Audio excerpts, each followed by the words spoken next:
사형 존폐론이 언제 가장 활발하게 논의되는다고 저는 최근에 지난 3월에 이른바 이제 피의자 이름을 치면 피의자 이름 얘기하니까 부산 여중생 나치 살해 사건 이런 사건이 있었다. 사실 극악무도한 흉방 범죄죠. 근데 이제 그 사건 자체보다는 보시면은 죄송합니다.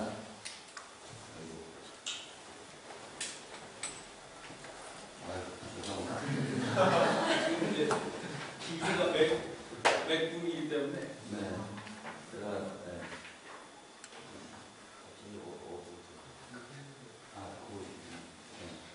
여기 보시면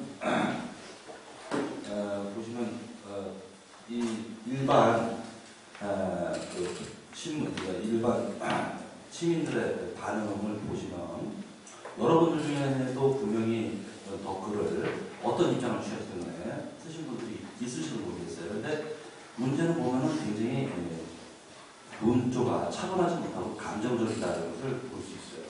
이런 일이 생길 때마다 어떤 문제가, 우리 사회에서 문제가 이런 걸 생길 때 이런 것에 대해서 진지한 토론이 이루어지거든. 보다는 감정적으로 서로 찬반을 서로 얘기하고 서로 공격하고 그러는 비중이고, 이에 대해서 우리나라 정부가 취하는 태도나 이런 것을 보면은 이런 일이 있자마자 국민들의 여론이 이렇게 들끓자마자 법무부 장관은 이 부산 여중생 사건 바로 직후에 무슨 말을 하냐면은 청송교동생 사형 집회를 신설을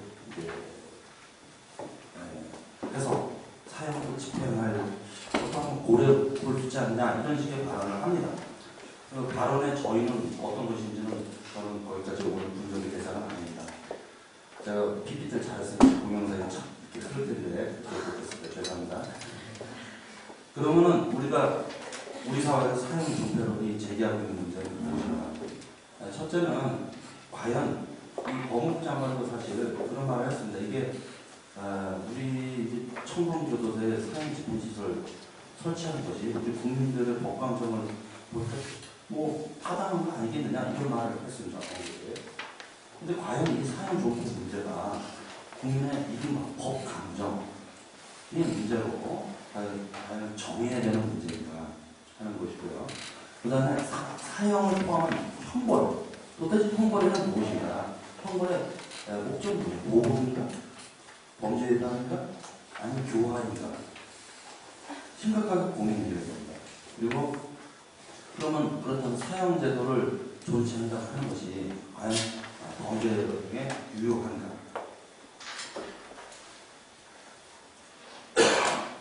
그리고 더 궁극적으로는 과연 사회와 국가가 그 구성원의 생명을 박탈할 수 있는 것이냐 하는 것. 물론 우리 개인 대 개인 사이에서는 서로 싸우다가 또 감정적으로 서로 뭐 할 수 있어요. 사회가, 국가가 개인과는 다른 차원에서 제도화된 권력이 과연 그렇게 할 수 있는 것이냐는 문제를 우리 진지하게 생각해봐야 되지 않을까 싶습니다. 그리고 진짜 범죄를 정말 예방하기 위해서는 우리가 어떤 노력을 기울여야 될까 하는 것입니다. 이걸 살피기 위해서 오늘 저는 여러분 앞에서, 저는 법경제학자는 아닙니다. 그런데 이러한 문제들에 대해서 미국에서 이미 오래전부터 차분한 또 이론적인 논의들이 이루어졌습니다. 법경제학이라고 하는 방법을 통해서. 그러니까 저는 제가 법경제학자여서가 아닙니다.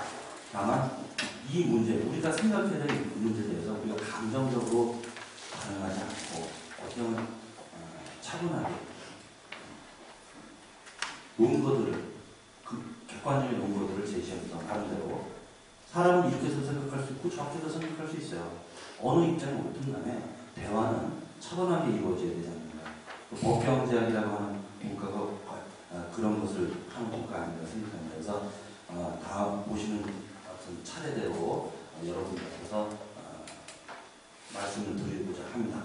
예, 이제부터는 공문을 받으세요. PPT 중요한 기억이라고.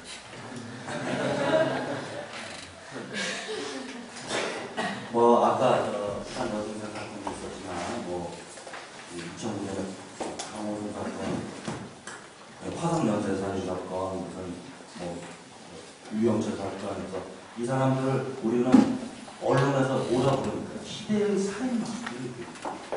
과연 살인마라는 표현을 언론에서 채택할 수 있는 용어인지, 사실 우리나라 언론이 굉장히 센세이션 유행하다는 것을 잘 알고 있죠. 이런 분위기 속에서는 모든 사람이 합리적이고 차분한 논의가 어떤 이런 중요한 문제에 대해서 합리적인 차분한 논의가 이루어지지 못하는 분위기 속에서는 아무리 이렇게 뜻있는 국회의원들이 정치인들이 사형 폐지 법안을 제출한다 해서 그런 것들이 제대로 또 국회에서 논의가 되지도 못합니다. 국민들은 그야말로 국민들의 법관장을 살펴야 되기 때문에, 유권자들의 법관장을 살펴야 되기 때문에 그렇게 제대로 되지도 못합니다. 그래서 우리나라에서 이제 물론 정치권은 물론이고 학계에서도 이런 것들이 제대로 이루어지지 않는데 여러분 자료지 2페이지서부터 미국의 예를 보도록 하겠습니다. 미국에서는 여러분들이 잘 아시는 미국에는 50개 주인데 어떤 주는 사형을 폐지하고 있는 주도 있고 어떤 주는 사형을 여전히 존중하고 있는 주도 있어요. 2008년도 기준으로 볼 때 사형을 인정하고 있는 주는 35개 주, 그리고 사형을 폐지하고 있는 15개 주, 여전히 사형을 폐지하고 있는 나라가 사형제도를 존중하고 있는 주가 더 많죠. 근데 이제 문제는 미국 헌법에 이런 말이 있어요. 그 잔인하고 비정상적인 형벌을 과해하는데 잔인하고 비정상적인 형벌을 과해합니다. 1972년에 어떤 사람이 이제 무단 침입 강도가 주거 침입 절도를 해가지고 중에 가족한테 집주인한테 밟고 도망가다가 넘어지면서 총을 고갈돼가지고 그 집에 한 사람이 죽었어요. 그래서 이 주거 침입한 사람은 유죄 인정되고 그래서 사형을 선고받았는데 원심에서 이 사람이 사실 어떻게 봐도 좀 그렇죠. 그냥 뭐 사람을 죽이려고 그러는 게 아니고 뭘 훔치러 들어갔다가 도망가다가 오발돼서 사람을 죽이는 건데 내가 과연 사형을 받을 때 이 사형이라고 하는 것이 헌법에서 금지하고 있는 잔인하고 비정상적인 것이 아닌가 해서 그거를 이의를 제기했고 연방대법원에 그래서 연방대법원에서는 이거는 사형이라고 하는 것은 헌법에서 금지하고 있는 잔인하고도 비정상적인 형벌이라고 인정이 돼서 1972년 이후에 잠깐 미국 전역에서 몇 년 동안 4년 동안 사형이 한 번도 집행되지 않았던 적이 있어요. 이걸 모라토리엄, 익스큐션 모라토리엄 시기가 잠깐 있습니다. 근데 이 와중에 1970년 시카고 대학의 경제, 시카고 대학은 여러분들 잘 알다시피 경제, 자유주의 경제에 강한 학교죠. 여기에 아이작 월치 교수가 있는데 이 양반이 법경제로 분석을 했어요. 자기 분석을 해보니까 사형이 한 건 집행될 때마다 범죄가 8건 감소하더라 하는 연구 결과가 나왔습니다. 그러면 주장은 간단하죠. 사형을 한 명 시키면 8명을 살릴 수 있다는 수치가 나옵니다. 그러니까 이 얼리치 교수의 이러한 법경제적 연구 주장은 사형제도가 범죄 억제 효과를 지닙니다. 그렇게 하면서 이런 연구가 나오니까 지금 미국 전역에서 모라토리엄 상태인데 연방대법원에서 옳거니 하고서는 이 얼리치 교수의 연구 성과를 인용하면서 거기 3페이지에서 나왔다시피 1976년에 사형이 뭐 잔인하고 비정상적인 인정하겠지만 만약 선고 절차를 엄밀히 준수하고 이렇게 하면은 사형이 헌법적으로 충족할 수도 있다 라는 논지를 제시하면서 연방대법원이 다시 사형을 선고하고 그 미국에서 사형이 집행되고 있는 시점을 오늘날까지 이루고 있습니다. 그래서 이 이후로 끊임없이 과연 사형 제도가 범죄를 억제하는 효과가 있느냐에 대해서 양측에서 법경적 양측에서 양 그 입장에서 끊임없이 서로 논쟁이 오고 가는데요. 1976년 이후 약 20년 동안에는 이 얼리치 교수, 시카고 대학의 얼리치 교수 모델을 보강하는 여러 가지 증거들을 보강하는 그런 것들이 나오기 시작합니다.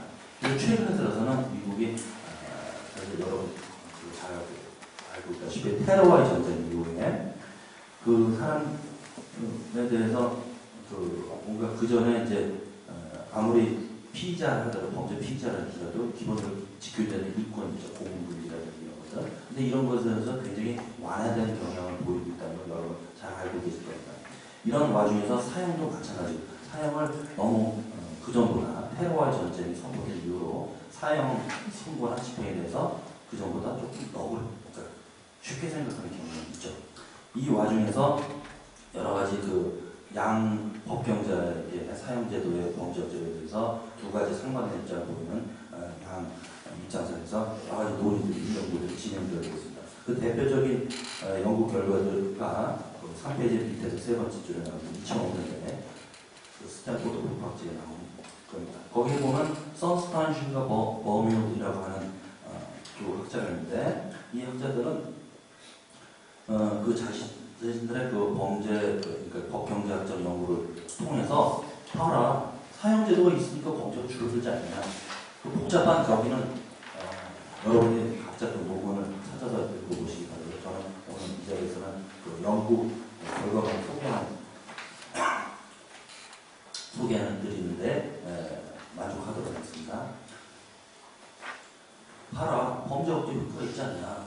그러니까 사형제도 이것만 사형제도가 범죄 억제력이 있다는 이 사실 하나만으로도 이미 사형제도는 정당성을 갖는 겁니다. 사형제도가 도덕적으로 이게 정당한 제도냐 아닌지 하나님의 뜻을 맞는지 아닌지 이런 건 따질 필요가 없어요. 사형제도가 있으니까 흉악범죄가 줄어든다. 그런데 뭘 사형제도를 도덕적으로 정당할 필요가 있겠냐 이런 얘기를 한다. 이에 관해서 그 반대 입장을 취하는 사람들이 4페이지라면 조 도너리와 저스 월프스